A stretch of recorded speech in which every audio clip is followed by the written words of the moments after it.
नमस्ते। आज की जो हमारी स्टोरी है उसका टॉपिक है honesty is the best policy.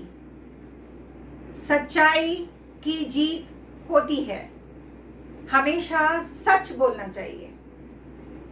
अब एक छोटा सा स्टोरी बताती हूँ। एक राजा था, बहुत दयालु, और उसके राज्य में कोई भूखा नहीं रहता था। सबका केयर लेता था, एक एक आदमी का केयर लेता था। राज्य भी उसका बहुत बड़ा था, इसलिए महाराजा था। पर उसको एक ही गम था कि उसके बाद उस राज्य का क्या होगा, क्योंकि उसकी कोई संतान नहीं थी, उसको अपना बेटा या बेटी नहीं था। तो उसे टेंशन रहता था कि आखिर मेरे बाद कौन मेरे राज्य को संभालेगा। यही सारी प्रजा को भी टेंशन में था। तो राजा ने एक दिन सोचते सोचते इसका हल निकालने के लिए सोचा। इस राजा ने कहा कि मैं अपना उत्तराधिकारी ढूंढना चाहता हूं, जिसके लिए जो अपने आप को योग्य समझते हैं वो राज दरबार में एक हफ्ते बाद संडे को आ जाए, रविवार के दिन आ जाए।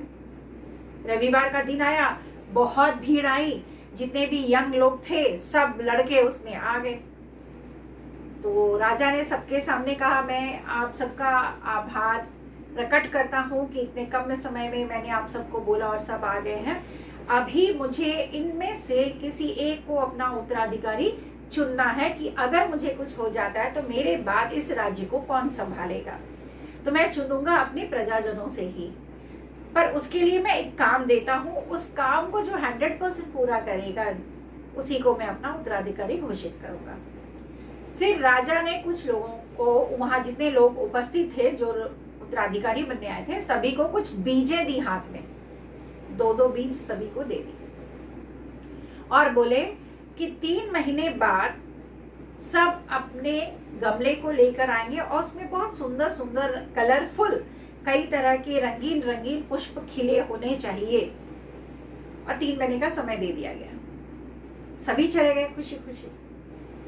3 महीना खत्म होने को आया, सभी अपने गमले को लेकर आए। बहुत सुंदर सुंदर फूल खिले हुए थे, सभी के गमले में एक से बढ़कर एक फूल खिले हुए थे, बहुत सुंदर सुंदर फूल खिले हुए थे।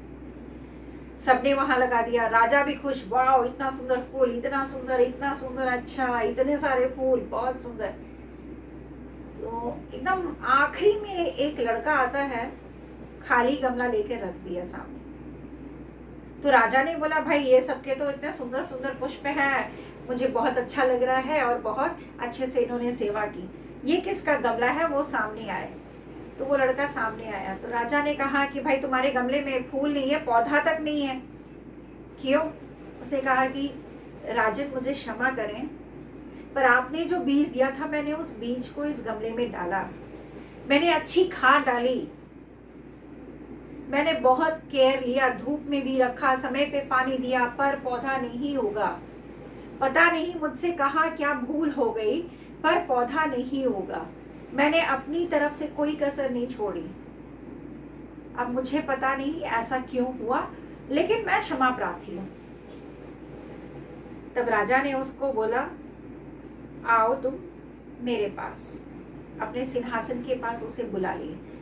अब बाकी सबको लग रहा था अब तो राजा इसको बहुत डांटेंगे, गुस्साएंगे, क्योंकि सबके गमले में फूल खिले हुए थे, किसी के गमले में नहीं खिला था।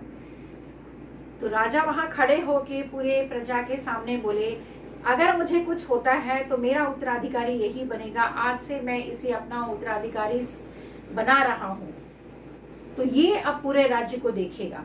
तो सबने पूछा कि भाई इसके में तो फूल ही नहीं होगा, पौधा तक नहीं होगा है, तो इसको आपने कैसे बना दिया?